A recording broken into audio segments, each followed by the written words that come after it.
I stood upon the gallows hill and gazed down at the town. My mind went back some 50 years to when I was around. My place of birth, so snugly set, so peaceful and serene, and I thought of all the changes that those narrow streets had seen. I see that fine cathedral, now weathered grey and drab, whose golden cross I often saw from the Milebush near Drumcrav. The lofty Church of Ireland, standing stately in its shadow, whose clock chimed out the daily hour across a Katy meadow. Bridge Street and the Scout Den, where with dues and book of deeds we listened to the Master who took care of all our needs, and honest John who did his best our troubles to defuse, a saintly man who worked all week in Brady's selling shoes. The Magnet and the Owl Hall, where silver screens did flicker, with images of Jean and Rye and a trusty steed named Trigger.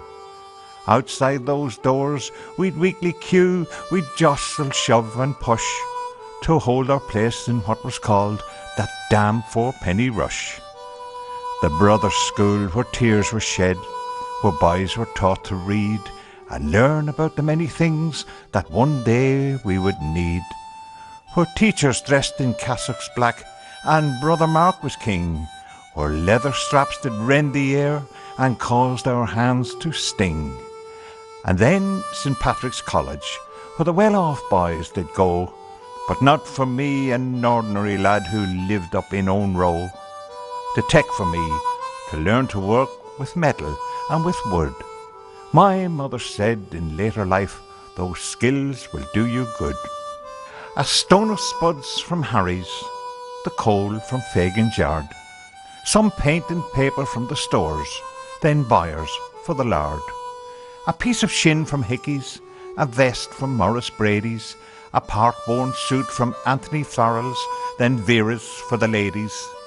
5 apples for a penny from Joey's in the Acre, and ice cream from Kate Bannon's, and Foster's for the paper. The smell of sweets in Maggie's shop, and the empty chocolate boxes. A pound of ham from Barney O's, a pair of boots from Fox's. The convent with its early mass, then fishing out at Ran.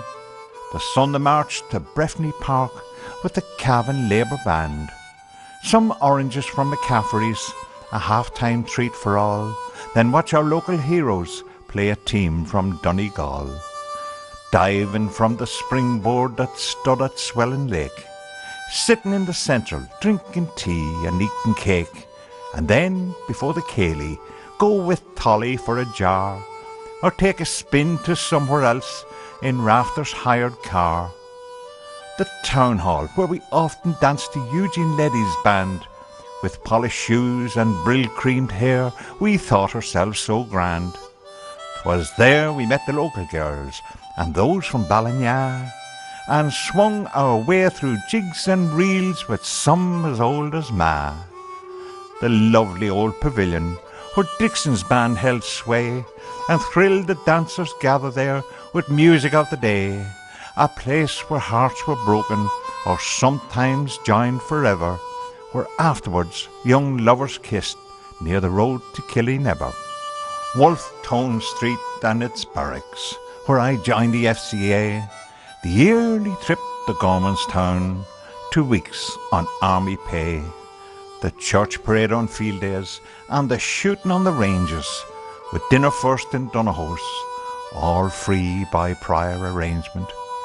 The mineral waters, where I worked with Benny, Ba and Tommy, the endless trips around the pubs delivering from a lorry, and then the termination at the end of every season. Last in, first out, and lack of work was usually the reason. I hear again the laughter from those happy teenage years. The echoes of the songs and tunes still linger in the air. I think of all the dance halls from Bourne-by to Labby Strand, where with friends I helped make music in a local pickup band. I remember all the tears I shed that day at Cavan Station, when I joined the 50s exodus, the shedding of a nation. I left to work on foreign shores to earn an honest pound, and I said farewell to my boyhood friends and my native Cavan town. And now I take my final look at that familiar scene. With tear-dimmed eyes I turn away and leave that old fair green. A stranger in my native town, no reason now to tarry, for my only kin are all at rest in their graves at Killygarry.